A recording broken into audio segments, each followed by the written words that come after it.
Hi there! Welcome back! Today, I'm turning this simple pencil sketch into this fully inked tulip using only Micron pens. I'm going to show you exactly how I think about light, volume, and texture so your flowers stop looking flat. Whenever I start a flower, I don't think petals first. I think structure. Here, I'm breaking the tulip into very simple shapes, mostly ovals for the head, and I'm going to place a central line for the stem. Tulips are actually great for beginners because they're very geometric at first. And don't worry about beauty yet. Your only job at this stage is proportion and placement. And if you're sketching along with me, pause here and map your shapes first. This step alone already improves your drawings a lot.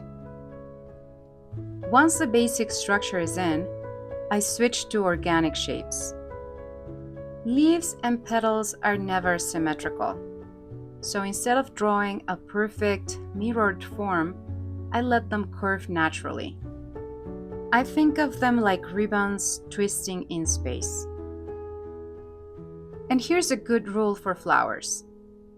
Straight lines will most likely feel stiff, but slight curves will make your lines feel alive. And if you enjoy calm process videos like this, and you find meaningful tips to improve your skills, hit that like button so YouTube shows this to more artists. Before touching ink, I always decide where the light comes from. Here, the light is coming from the left side. I'm also going to be adding a few details that will help me later on to identify areas of shadows and light. So I lightly mark the shadows and where the brightest areas will stay white. And as I mentioned before, this is going to be really helpful later on as it's going to help us flow better when we're inking, and it's going to prevent us from overthinking because this is something we already planned and we already have mapped down. Often, as beginners, we think that shading is about adding darkness, but actually it's about protecting the light. And as we move forward with inking, I always like to use two sizes of pens. In this case, I'm using the Micron 02 for the petals and the Micron 05 for the leaves. And I'm going to start again marking with the pen now the areas of shadows, which are going to be the strongest shades, the strongest tones, and the strongest strokes with the pen. So feel free to do all this with the Micron 05, and later on we can switch to the Micron 02. And if this is new to you, you can comment light first so I know to make a full tutorial just about this. And moving on, I always choose one petal to act as a guide for the rest. Here, I'm starting with the back petal. I'm using a Micron 02 so I can build textures slowly without overwhelming the drawing. As a general rule, I follow the direction of the petal's curve with my strokes. Lines that follow the form create volume automatically. Make sure you keep this in mind because if your strokes ignore the shape, the petal will look flat. Think of it like wrapping lines around the petal.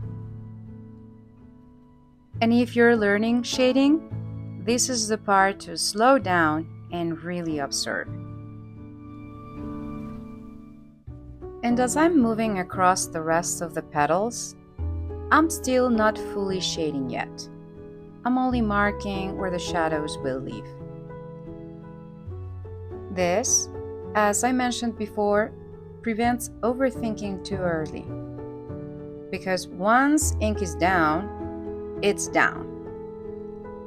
And if this sounds too permanent and or scary, don't worry, because there are ways in which you can correct, modify the drawing a little bit, in which case let me know in the comments if you would like me to create a whole video around how to do it. But basically, it's all about scratching the surface of the paper, scratching the ink from the paper, or using white inks that could help us. But you really don't want to go there unless you really have to.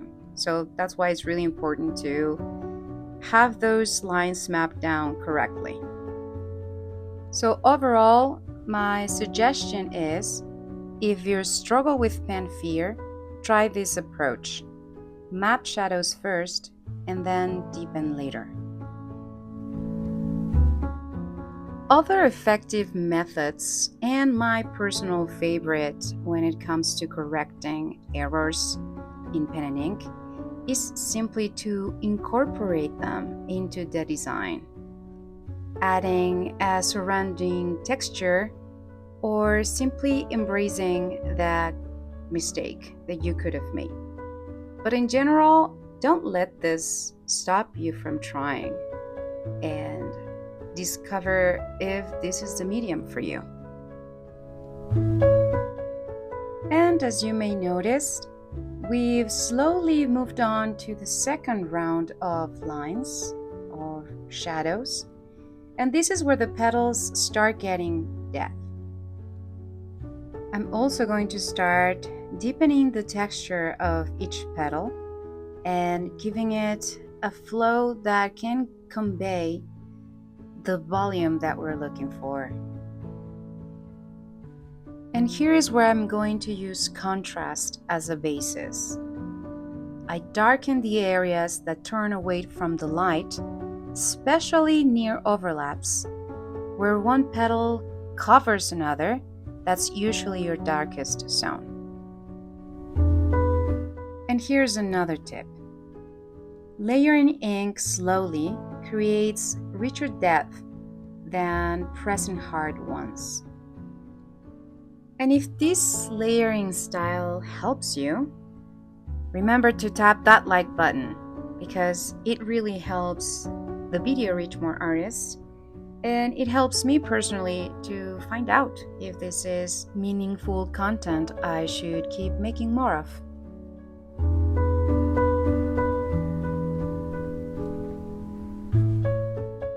And now, I'm going to switch to the Micron 05 for the leaves. Leaves can handle stronger contrast. So now, I'm going to use thicker lines. And as you may notice, the left leaf stays lighter because it faces the light. The right leaf turns away, so I push the shadows harder, use more pressure and thicker strokes. And this difference is what creates drama. If everything is the same value, nothing really stands out. And because it's really never too late to incorporate new elements to our drawing, I'm going to add a sort of flap so that it looks like the stem is emerging from it. One of the core rules of pen and ink is to draw using your whole arm as support, as opposed to just using your wrist.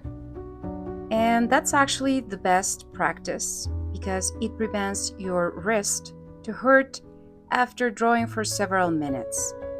And your whole arm gives you greater support to create longer, more precise, and finer lines. Here, as you can see, I'm using my wrist a lot because of the position in which I have to record this video. It's a little challenging to use my whole arm, but back home, please try and do it, and you'll see how much better your lines will turn out. And by all means, remember you can turn your paper around or your sketchbook. The point is that drawing turns comfortable for you as opposed to keeping a posture. And from now on, as you can see, this is just pure drawing relaxation. Enjoy!